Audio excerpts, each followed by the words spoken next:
Para finalizar, então, a aula de hoje, a gente vai continuar, então, finalizar essa parte aí da suta. A gente vai ver os outros equipamentos aí na semana que vem.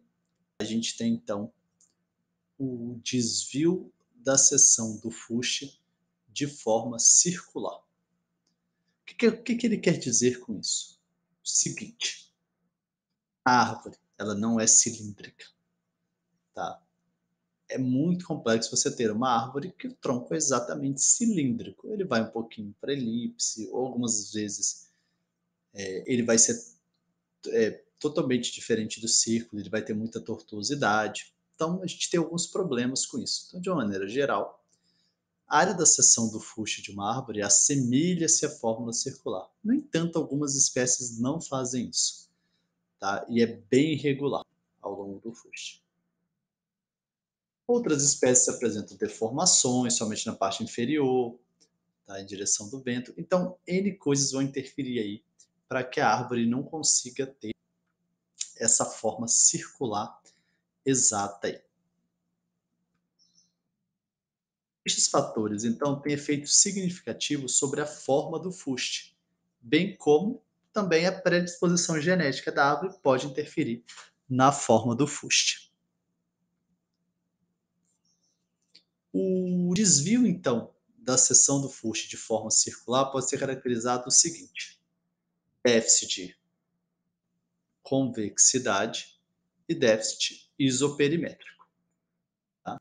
Por enquanto, é interessante que vocês entendam isso. Eu vou mostrar para vocês o que é a diferença. Interessante é que vocês entendam o seguinte: tá vendo a árvore aqui? Ó? Eu tenho uma árvore bem tortuosa, tá vendo? Se você faz a medição com a suta, você vai fazer ela nessa direção, ou nessa direção e nessa direção, entendeu? Então, se você fizer assim, ela vai considerar que tudo isso aqui está preenchido, tudo aqui está preenchido e que isso aqui está feito assim. Porém, a gente sabe que o certo seria passar aqui, então seria melhor eu fazer com uma fita métrica, que é o equipamento que a gente vai ver na semana que vem, do que fazer com a suta. Porém, eu posso ter só a suta. Então, ó, se eu fizer a medida deste lado, tá vendo? Ó? Fizer a medida aqui, considerando o braço aqui e considerando o braço aqui, eu vou ter uma medida muito maior do que considerar o braço aqui e aqui. E outra coisa você pode ver, que forma se assemelha mais a isso aqui. Então tem todo esse quesito, ó.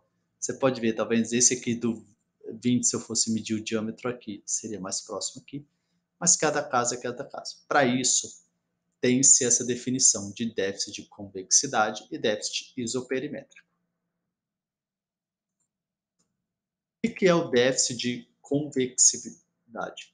É definido como a diferença entre a área encerrada por uma fita diamétrica e a verdadeira seção. Ou seja, tá? Então é como se eu passasse a fita aqui, tá vendo? Só que a fita vai considerar todos esses espaços vazios aqui. Tá? E a verdadeira área da árvore, que é a área aqui, ó, que é essa área churada aqui, tá vendo? Então a diferença que eu tenho entre eu passar a fita e o verdadeiro valor. Isso é que eu chamo de déficit de convexidade. O déficit isoperimétrico é dado para todas as áreas convexas fechadas partindo de um verdadeiro círculo, entre elas as parábolas, as elipses, os semicírculos. As áreas de todos os fechamentos convexos são sempre menores do que a área de um círculo de igual circunferência, ou, em outras palavras, o perímetro de todas as áreas convexas são sempre inferiores à circunferência de um círculo de igual área. Tá? Então, ou seja, eu tenho a circunferência, se eu não tenho um círculo aqui, tudo o que eu fizer aqui vai ser menor do que a medição do círculo. Porém, para facilitar esse procedimento aí, o Cauchy, o Cauchy fez o postulado em 1851 dizendo que a média aritmética de todos os possíveis diâmetros de um fechamento convexo é idêntica ao diâmetro derivado de circunferências obtidas pelo uso da fórmula da área de um círculo. Ou seja, se eu fizer todos os fechamentos convexos possíveis, ou seja, a ligação daqui, esse diâmetro, daqui até aqui, daqui até aqui, daqui até aqui, óbvio, todos passando pelo meio. Daqui até aqui, daqui aqui, fizer todos esses fechamentos convexos, a soma disso, tá, é igual ao diâmetro derivado de circunferências obtidos pelo uso da fórmula do círculo. Então, se eu fizer todos os fechamentos e fizer uma média, eu vou conseguir obter o diâmetro mais próximo do que seria o diâmetro verdadeiro. Porém, imagina se você tiver que pegar a suta e ficar fazendo medições aqui, em todo sentido, medir assim, medir assim, medir assim, medir assim. Então pensa, isso ia dar muito trabalho para ser feito em campo. Então, no caso do diâmetro, do uso da fita métrica, da fita da circunferência, você já vai ter um, um procedimento melhor do que se você usar a suta. Tá? Então, na prática, o que isso vai significar? Que em árvores com desvio da forma, ou seja, que estão muito discrepantes em relação ao círculo, você terá que medir pelo menos 2 diâmetros. Com suta, porque com os outros equipamentos, como eu já disse, você não vai medir. Então você teria que fazer aqui nessa árvore para ter um resultado melhor, e a gente pede mesmo para cilíndricas que você faça uma nesse sentido e uma nesse sentido, e tire a média.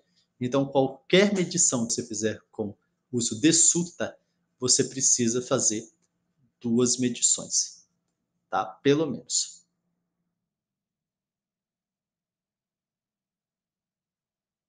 Então, eu vou considerar esse exemplo aqui, tá? Para vocês verem. Então, considere uma árvore de forma elíptica. Então, a árvore não tem uma forma cilíndrica, em que foram medidos os diâmetros D24 e D18. Óbvio, com auxílio de uma suta. Todos os outros equipamentos você vai medir um único diâmetro. Aplique o teorema de Cauchy e calcule o erro cometido. Então, a área da elipse, tá? Para quem não lembra, é π sobre 4, 24 vezes 18. Aqui a gente não está preocupado com metro quadrado, a gente só está preocupado em demonstrar. Por isso eu não dividi por 40 mil e nem essas coisas. Então eu tenho 339,2820 centímetros quadrados. Se eu calcular a área por Cauchy, eu vou fazer π sobre 4, 24 mais 18 sobre 2, ou seja, eu vou tirar uma média dos diâmetros. E aí vai dar um valor de 346,3504. O erro, então, 24 menos 18 dividido por 4 vezes 24 vezes 18 vai dar 2,08%. Ou o erro pode ser a área, também vai dar esses dois, que é 339, 346, 339 dividido por 339. Então, só é interessante que vocês entendam o seguinte: isso já foi provado e já foi feito muito. Então, é interessante que você aplique, quando vai fazer a suta, pelo menos 2 medições. E sempre uma, né, 90 graus em relação à outra, quando você puder. Óbvio, nem sempre vai ser possível fazer, mas você sempre tente tirar 2 medidas da árvore em posições diferentes. Então, com a explicação desse teorema aqui, a gente encerra a aula de hoje e semana que vem a gente termina essa parte de diâmetro, vendo a fita diamétrica, outros equipamentos que tem para a gente poder ver e o final da disciplina aí. Da disciplina não, da unidade 2. Então, até semana que vem.